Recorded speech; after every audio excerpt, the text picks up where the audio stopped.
మీరు ఎప్పుడైనా ఒక చెట్టు మీద రాయి విసిరారా? ఇప్పుడు కాకపోతే చిన్నప్పుడు ఎప్పుడో ఒకప్పుడు విసిరే ఉంటారు.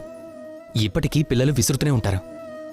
కానీ మీరు ఎప్పుడైనా ఆలోచించారా ఎందుకని కేవలం పండ్ల చెట్లపైనే రాళ్లు ఎక్కువగా విసురుతారో? సామాన్యమైన చెట్ల మీద, పండ్ల లేని చెట్ల మీద ఎవరూ కూడా రాళ్లు అనేవి విసరరు. కారణం తెలిసిందే. ఎందుకంటే అవి మనకి ఆకలి తీర్చేవి. వాటిని పొందటం కోసమే వాటిపై రాళ్లు విసిరి ఆ ఫలాలను పొందాలనుకుంటాం.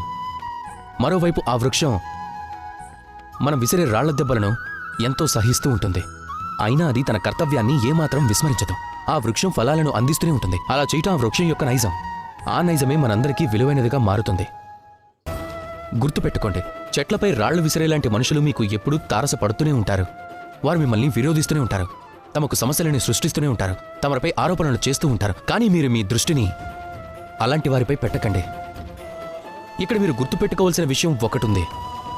రాళ్లతో కొడుతున్నారు అంటే అది ఫలవంతమైన వృక్షమని. అది ఎంతో విలువైనది. మీరు అలానే మారండి. రాధాకృష్ణ.